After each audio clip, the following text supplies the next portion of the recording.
Nag-camping kami ng family ng BF ko, pero pinatulog lang nila ako sa sirang tent. Yearly na tradisyon ng pamilya ng boyfriend ko ang mag-camping dahil tatlo sa kanila ay may birthday sa iisang buwan. This year, sinama nila ako. First time ko mag-camping, kaya sobrang excited.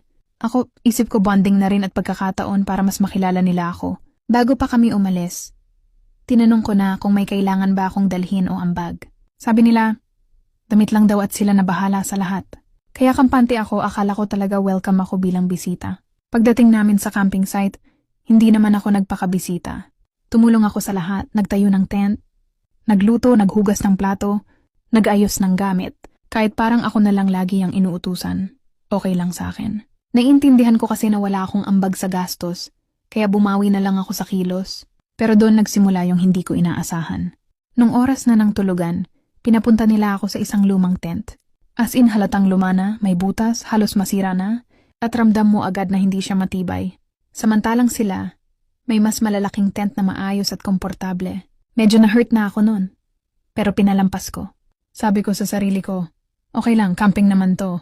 Sa umpisa, katabi ko pa naman ang boyfriend ko sa tent kaya medyo gumaan ang loob ko. Pero bandang madaling araw, biglang lumakas ang ulan. Nagising ako sa lamig at sa tunog ng patak ng ulan sa tent. Pagtingin ko sa tabi ko, wala na siya. Iniwan niya ako. Hindi man lang niya ako ginising. Hindi niya ako niyaya. Basta na lang siyang lumipat sa mas malaking tent kung saan mas ligtas at mas tuyo. Nanginginig ako sa lamig at basa na rin ang ibang parte ng tent dahil sa mga butas. Nahihiya akong pumunta sa ibang tent kasi pakiramdam ko wala akong karapatan. Kaya nagdesisyon akong sumilong muna sa may hotel reception. Dahil camping site at hotel yung lugar, doon ko nalaman ang mas masakit. Nakita ko ang kuya ng boyfriend ko na nagbubook ng room. Nalaman ko na nagdesisyon pala silang mag-hotel dahil malakas ang ulan at may mga bata. Akala ko pwede na rin akong sumama. Akala ko kasama ako sa iniisip nila. Pero hindi pala. Pagbalik ko sa tent para hanapin ang boyfriend ko, wala na rin siya doon. Doon ko nalaman na natulog pala siya sa hotel room kasama ng kuya niya, habang ako mag-isa na sa sirang tent, binabaha at kiniginaw. Kinabukasan saka ko lang nalaman ang buong katotohanan. Lahat sila may maayos na tulugan. Ako lang ang iniwan. Hindi man lang nila ako kinatok. Walang nagtanong kung okay lang ba ako. Walang nagsabi na, sumama ka na lang.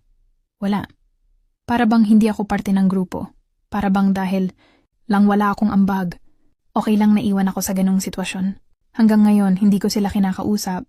Tahimik lang ako pero sobrang bigat pa rin ng pakiramdam ko. Kaya gusto ko lang itanong, mababaw ba na nagalit ako? Mali ba na masaktan ako? Normal lang ba na iwanan ng bisita, lalo na ang girlfriend ng anak nila, sa gitna ng ulan? Mag-isa sa sirang tent?